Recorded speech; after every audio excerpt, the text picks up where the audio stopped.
আসসালামু আলাইকুম সবাইকে। আজকের ভিডিওটা আমার জন্য একটু স্পেশাল, কারণ জীবনে প্রথম বানিয়েছি ভাইরাল সেই চুড়ি। তো আলহামদুলিল্লাহ একদম সুন্দর একটা লুক পেয়েছে। পুরনো কাপড় আর একটু সুই সুতা দিয়ে আসলে বানিয়ে ফেলেছি আমার সুন্দর সুন্দর রঙিন চুড়ি, যা দেখে আপনারও বানাতে ইচ্ছে করবে। তো চলুন দেখে আসি। আজকে চুড়ি তৈরি করার জন্য কিন্তু যা যা লাগবে প্রথমে আসলে দেখিয়ে দিচ্ছি। 2 ধরনের গাম নিয়ে নিয়েছি, আর এটা হচ্ছে কাটার। তো এগুলো আসলে সব কিছু আমি কিনে নিয়েছি। এগুলো হচ্ছে সুই আর সুতা। তো 2 রঙের সুতা কিনেছি। আর এটা হচ্ছে যে জরি ফিতাও বলে অনেকে, জরি কট বলে। আর এ হচ্ছে চুড়ির বেজ, যেটা সব থেকে গুরুত্বপূর্ণ। এটা নিয়ে আসলে চুড়িটার ডিজাইন হবে। তো প্রথমে আসলে আমি সুতোটা ছুটিয়েও দেখাচ্ছি। আপনাদের অনেকের প্রশ্ন থাকতে পারে আবার যে চুড়িগুলো সুতাগুলো কীভাবে করেছি, কাজ শুরু করেছি। তো এভাবে যদি আপনার কেচি দিয়ে মাঝখান দিয়ে কেটে তারপর মাঝখানে আবার এভাবে খুব আলতোভাবে একটা গিঁট দিয়ে নেন, তাহলে কিন্তু সুতাগুলো আসলে পাকিয়ে যাবে না। এটা জট পেকে যায় কিছুক্ষণ ব্যবহার করা কিছুদিন ব্যবহার করার পর।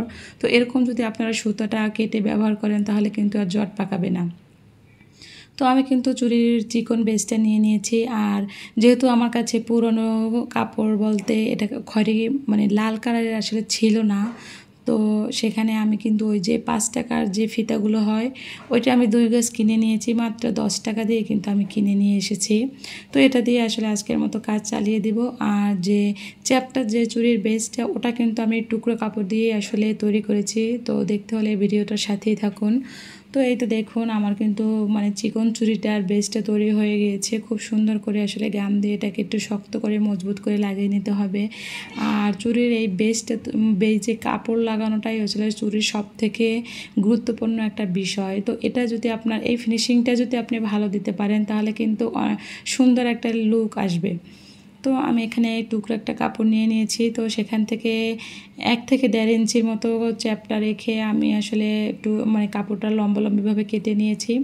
তারপর এভাবে মাঝ বরাবর একটা ভাঁজ করে নিচ্ছি। মাঝ একটু ছোট হলেও সমস্যা নেই। তো মাঝ বরাবর যদি ভাঁজটা দেন তাহলেও কোনো সমস্যা নেই। তো এখানে কিন্তু আমি এই গামটা ইউজ করেছি ফেভিক্যালের। তো এই গামটা একটু হাত দিয়ে লাগান বা তুলি দিয়ে লাগান বা ব্রাশ দিয়ে লাগান, কোনো সমস্যা নেই। তো আমি একটু হাত দিয়ে লাগিয়ে নিচ্ছিলাম। তারপর এভাবে কাপড়টাকে সেট করে খুব সুন্দর করে টাইট করে কিন্তু ধরে রাখতে হবে, কারণ আমি প্রথমেই বলেছিলাম এই ফিনিশিংটা যদি ভালো আসে তাহলে কিন্তু আপনার চুড়িতে যে কোনো ডিজাইন একদম পারফেক্ট হবে। তো আমি যেহেতু প্রথম ছিলাম তবুও আমি চুড়ির বিষয়ে আসলে খুবই ইন্টারেস্ট ছিলাম, কারণ এখন ফেসবুক ইনস্টাগ্রাম যে জায়গায় চোখ দিয়ে শুধু ভাইরাল সেই চুড়ির ডিজাইনগুলো চোখে আসে। তো আমি দেখেই আসলে ভেবে নিয়েছিলাম যে এরকম চুড়ির কালেকশন আমি আসলে করব। তো ঘরে বসেই আসলে একটু চেষ্টা করলেই কিন্তু আর কিছু সামান্য টাকা খরচ করলে কিন্তু এই চুড়িটা বানানো যায়। একটু ধৈর্য আর একটু সময় লাগে। তো আমি কিন্তু নিজের মতো ফুল আঁকাআঁকি করে নিয়েছি। তো আপনারা এখানে কিন্তু আপনাদের ইচ্ছা মতো ফুল এঁকে নিতে পারেন। যেহেতু আমি প্রথম চুড়ি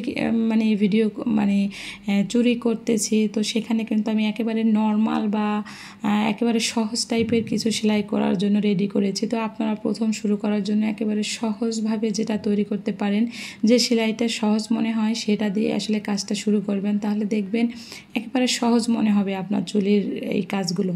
তো আমি কিন্তু অলরেডি পাতার এই কাজগুলো করে নিয়েছি। তো ডাল আর পাতা কিন্তু সবুজ দিয়ে দিয়েছি। এবার ফুলটা আসলে আমি লাল খয়েরি সুতাটা দিয়ে করব।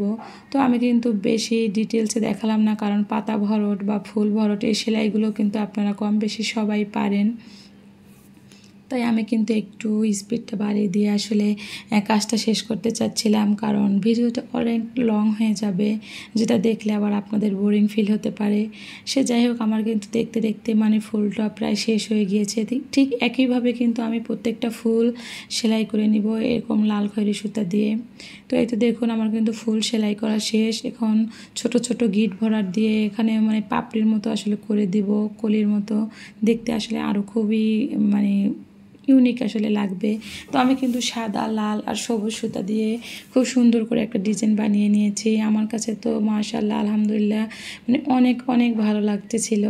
তো এখন মানে যেটা চ্যাপটা বা মোটা ছিল সেটার কাজ শেষ। এখন চিকন যে চুড়ির বেসটা তৈরি করে রেখেছিলাম সেটা দিয়ে কাজ শুরু করেছি। তো জরি সুতাটা নিয়ে নিয়েছি। তো এখানে একটু সামান্য গাম দিয়ে নেবেন, ওই যে B6000-এর যে গামটা ওইটা নিয়ে আসলে কাজ করলে খুবই ভালো হয়। তো ওইটা নিয়ে আসলে আমি এরকম একটা ডিজাইন দিয়ে নিয়েছি, যেটা আমার কাছে খুবই সহজ মনে হচ্ছে। তো সেই ডিজাইনটা দিয়ে আমি শুরু করেছি। তো আপনারা এখানে যার মতো ডিজাইনটা দিয়ে নিতে পারেন। তো এই তো দেখুন খুব সুন্দরভাবে কিন্তু এটাকেও আমি পেঁচিয়ে নিচ্ছি। তো একটু শক্ত করে আসলে আপনারা ধরে তারপর করবেন। তো এই তো দেখুন আমার চুড়ির ফাইনাল লুক। তো কেমন হয়েছে আপনারা কিন্তু জানাতে ভুলবেন না। আমার জীবনের প্রথম ভাইরাল চুড়ি কালেকশন। আমি খুবই এক্সাইটেড ছিলাম যে আসলে কাজ শেষে কেমন ফিনিশিংটা আসবে। তো আলহামদুলিল্লাহ আমার কাছে বেশ ভালো লেগেছে, যেহেতু আমি প্রথম ছিলাম। মানে আমি নিজেই আসলে স্যাটিসফাইড হয়ে গিয়েছি আমার চুড়ি দেখে। এই তো দেখুন আর একটা কিন্তু আমি অফ ক্যামেরায় করে নিয়েছি, এটা কুন্দন দিয়ে করেছি।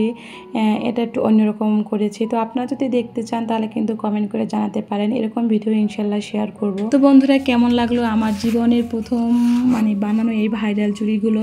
আমি কিন্তু সত্যিই খুব খুশি নিজের হাতে আসলে এমন কিছু তৈরি করতে পারাটা কিন্তু একটা তৃপ্তির অনুভূতি। তো যদি ভিডিওটা আসলে ভালো লেগে থাকে, একটুও ভালো লেগে থাকে, তাহলে একটা লাইক দিতে কিন্তু ভুলবেন না। আর হ্যাঁ, কমেন্ট করে কিন্তু জানাবেন কোন রঙের চুড়িটা সব থেকে সুন্দর হয়েছে আর আপনার কোনটা পছন্দ হয়েছে। কারণ আমার ভালোবাসার আপুরা আমার হাতের কাজগুলো মাশাআল্লাহ অনেক পছন্দ করে।